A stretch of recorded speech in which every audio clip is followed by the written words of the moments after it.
Subscribe कीजिए दोस्तों हमारे चैनल को। नोटिफिकेशन पाने के लिए बेल आइकन को प्रेस कीजिए। Good morning student, welcome to online class. आज की हमारी क्लास है 8th क्लास। सब्जेक्ट हमारा साइंस, टॉपिक है हमारा सूक्ष्मजीव। और इसमें आज का हमारा सबसे पहला टॉपिक है खाद्य विषाक्तन। पहला टॉपिक कौन सा है? खाद्य विषाक्तन। विषाक्त विषाक्त का मतलब क्या होता है? जहरीला। अब देखते हैं खाद्य विषाक्तन होता क्या है। चलिए, सूक्ष्म जीवों के द्वारा संदूषित भोजन करने से खाद्य विषाक्त हो सकता है। हमारे भोजन में उत्पन्न होने वाले सूक्ष्म जीव कभी कभी विषैले पदार्थ उत्पन्न करते हैं। यह भोजन को क्या बना देते हैं? विषाक्त बना देते हैं। विषाक्त का मतलब होता है जहरीला बना देते हैं, जिसके सेवन से व्यक्ति भयंकर रूप से रोगी हो सकता है अथवा कभी कभी उसकी मृत्यु भी हो सकती है। अतः यह आवश्यक है कि हम भोजन को संदूषित होने से बचाएं। इसके बाद आज का हमारा दूसरा टॉपिक है खाद्य परिरक्षण। खाद्य परिरक्षण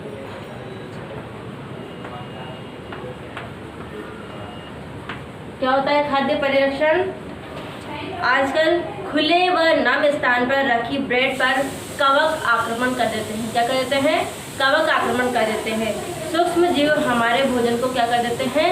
संदूषित कर देते हैं। और संदूषित भोजन से दुर्गंध आने लगती है और इसका स्वाद भी क्या हो जाता है? खराब हो जाता है। और इसके रंग रूप में भी क्या होता है?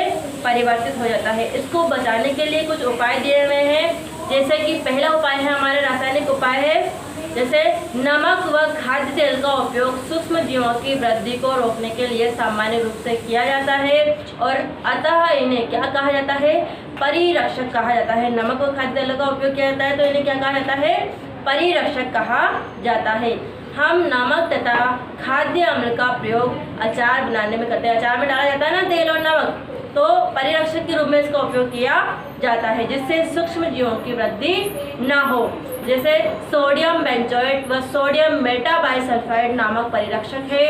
जैम एवं स्क्वैश बनाने में इन रसायनों का उपयोग उन्हें संदूषित होने से बचाता है। ठीक है, इसके बाद है अभी तक पढ़ा था रासायनिक उपाय। दूसरा है नमक द्वारा परिरक्षक। नमक जो होता है वो परिरक्षक का कार्य कैसे करता है? सामान्य नमक का उपयोग मांस व मछली के परिरक्षण के लिए काफ़ी लंबे अरसे से किया जा रहा है। जीवाणुओं की वृद्धि रोकने के लिए मांस व मछली को सूखे नमक से ढक देते हैं।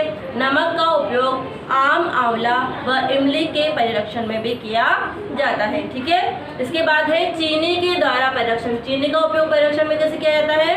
तो जैम, जेली, स्क्वैश का परिरक्षण चीनी के द्वारा किया जाता है। चीनी के प्रयोग से खाद्य पदार्थ की नमी में कमी आती है, जो संदूषण करने वाले जीवाणुओं की वृद्धि को नियंत्रित करती है। इसके बाद है तेल तथा सिरके द्वारा परिरक्षण। तेल व सिरके का उपयोग परिरक्षण के रूप में किया जाता है। कैसे किया जाता है? तो तेल व सिरके का उपयोग अचार को संदूषण से बचाने में किया जाता है, क्योंकि इसमें जीवाणु जीवित नहीं रह सकते हैं। सब्जियां, फल, मछली, मांस का परिरक्षण इस विधि के द्वारा किया जाता है। इसके बाद आता है गर्म व ठंडा करना। आपने देखा होगा कि दूध को उबाल कर रखते हैं, उसके बाद उबालने से क्या होता है? उसमें सूक्ष्मजीव नष्ट हो जाते हैं। इसी प्रकार हम भोजन को रेफ्रिजरेटर में रखते हैं, क्योंकि कम ताप पर सूक्ष्मजीवों की वृद्धि को ये रोकते हैं। तो पाश्चुरीकृत जो दूध को बिना उबाले इस्तेमाल किया जा सकता है, क्योंकि यह सूक्ष्म जीवों से मुक्त होता है। इसके लिए दूध को 70 डिग्री सेंटीग्रेड पर 15 से 30 सेकंड के लिए रखा। चलिए देखते हैं। जब दूध को 70 डिग्री सेंटीग्रेड पर 15 से 30 सेकंड के लिए गर्म करते हैं, फिर एकाएक ठंडा कर उसका भंडारण कर लेते हैं। ऐसा करने से सूक्ष्म जीवों की जो वृद्धि होती है वो रुक जाती है। इस प्रक्रिया की खोज लुई पास्चर नामक वैज्ञानिक ने की थी। किसने की थी? लुई पास्चर नामक वैज्ञानिक ने की थी। इसी कारण से इस विधि को नाम पाश्चुरीकरण विधि दिया गया है। इसके बाद है भंडारण एवं पैकिंग। क्या होता है? आजकल मेवे एवं सब्जियां भी वायुरोधी सील किया जाता है और इन्हें पैकेटों में बेचा जाता है, जिससे सूक्ष्म जीवों से इनकी सुरक्षा होती है। इसके बाद है नाइट्रोजन स्थिरीकरण। क्या होता है नाइट्रोजन स्थिरीकरण? इसके बारे में पढ़ेंगे। चलिए नाइट्रोजन स्थिरीकरण जो होता है उसमें राइजोबियम जीवाणु होता है, वो जो क्या करता है, लेग्यूम पौधों में नाइट्रोजन स्थिरीकरण में सहायता करता है। राइजोबियम लेग्यूम पौधों को की ग्रंथिकाओं में रहते हैं, जैसे सैम व मटर में जो एक सहजीविता है। कभी कभी तड़ित विद्युत द्वारा भी नाइट्रोजन का स्थिरीकरण होता है। नाइट्रोजन की मात्रा वायुमंडल में स्थिर रहती है। इसके अलावा अब हम देखते हैं नाइट्रोजन चक्र। क्या होता है नाइट्रोजन चक्र?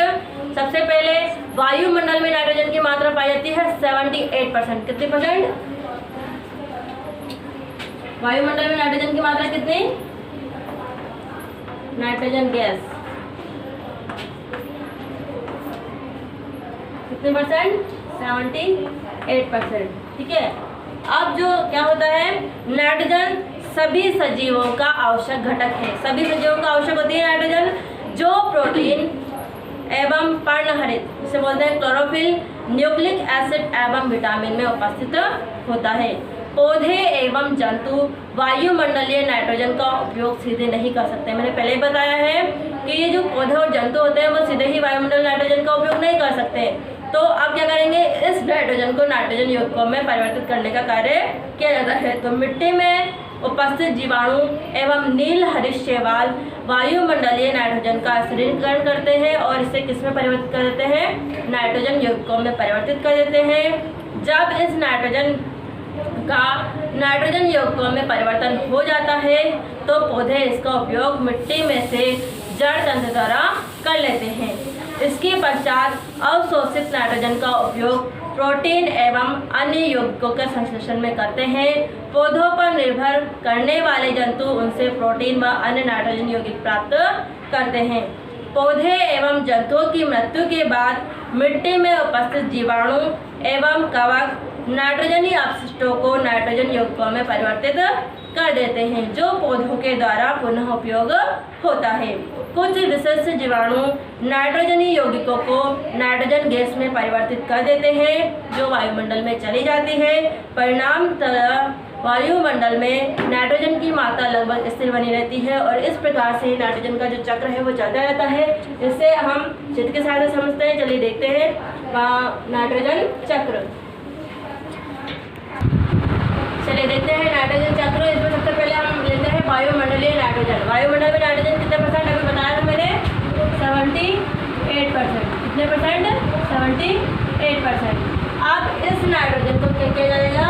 जीवाणु व नील हरित शैवाल इसका क्या करेंगे?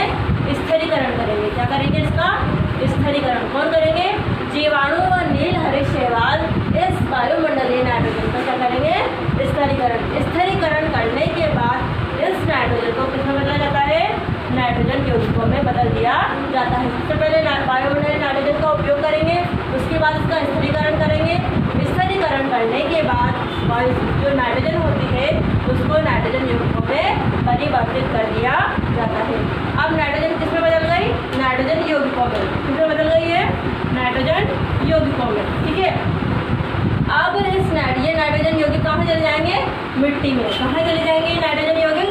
मिट्टी में। मिट्टी में जाने के बाद जीवाणुओं के द्वारा, किनके द्वारा? जीवाणुओं के द्वारा इन नाइट्रोजन यौगिकों को वापस से नाइट्रोजन में बदल दिया जाता है और नाइट्रोजन में बदलने के बाद ये वापस से कहाँ चले जाते हैं? वापस से वायुमंडल में चले जाते हैं। इस तरह से ये चक्र चलता रहता है। सबसे पहले हम बात करते हैं मिट्टी में उपस्थित नाइट्रोजन के यौगिक। अब जब नाइट्रोजन कहाँ स्थित होगी? मिट्टी में। तो इसका उपयोग कौन करेंगे? सबसे पहले पौधे इसका अवशोषण करेंगे। कहाँ से? मिट्टी में से। अब ये नाइट्रोजन कहाँ चली गई? पौधों के पास। और पौधों से फिर कौन ले लेंगे इसको? जंतु। कौन ले लेंगे इसको? नाइट्रोजन को? जंतु। और जब जंतुओं की या तो मृत्यु हो जाएगी या फिर उत्सर्जन के द्वारा ये कहाँ आ जाएंगे? वापस से मिट्टी में। कहाँ आ जाएंगे ये? मिट्टी में।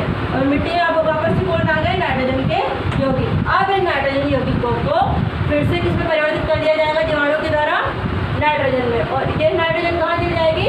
वायुमंडल में। इस तरह से ये चक्र चलता रहता है। ठीक है। ये हो गया है हमारे पास नाइट्रोजन चक्र।